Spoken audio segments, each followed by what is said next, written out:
So ayan mga kadrama-rama, alam ko pong inaabangan nyo po no, yung next na mangyayari po talaga dito sa Lilith Matias. At alam naman po natin mga kadrama ngayon kung ano yung last episode na napanood nga po natin, dahil nga po talaga sa tulong ni Manang Marites, dahil umalis nga po itong si Manang Marites doon sa bahay nila Kalorin at saka nila Ino.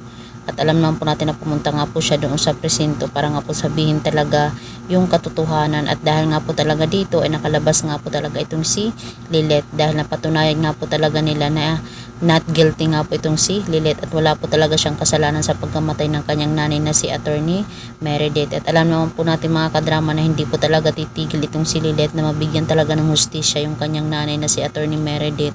At talagang itong si Lilith ipapaimbestigahan nga po niya itong si Eira na half sister niya sa kanyang nanay. At nalaman niya pala na itong si Eira yung suspect po talaga sa pagkamatay ng kanyang nanay, diba? At alam naman po natin bakit posibleng magawa yun ni Eira, dahil marami din talaga yung nagsasabi na si Eira po talaga yung pumatay po talaga sa kanyang sariling nanay na si Attorney Meredith, dahil nga po daw ayaw daw ng kanyang nanay na si Eira lang yung magmamana ng kanyang ari-arian, dahil itong si Eira ay sobrang nga po talagang makasarili, gusto niya ay para sa kanya lang, hindi talaga mabigyan itong si Lilith.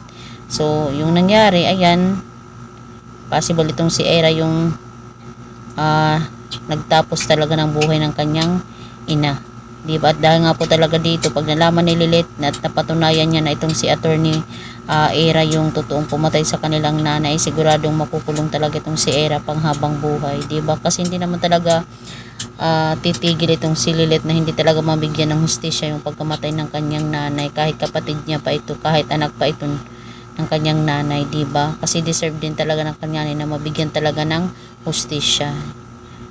So mga kadrama, hoping nga po talaga na itong si Eira ay walang kasalanan, kasi pag napatunayan ni Lilith na siya talaga yung punot dulo ng pagkamatay ng kanilang ina, ay sigurado talagang sa kulungan talaga ang hantungan talaga ni Attorney Eira. Alam naman po natin mga kadrama na itong si Attorney Eira ay talagang binayaran niya din talaga itong si Evelyn para i-din itong si Lilith sa pagkamatay ng kanyang nanay, diba? Yung kasalanan mo binigay mo doon sa iyong kapatid, which is hindi naman talaga deserve ni Lilith.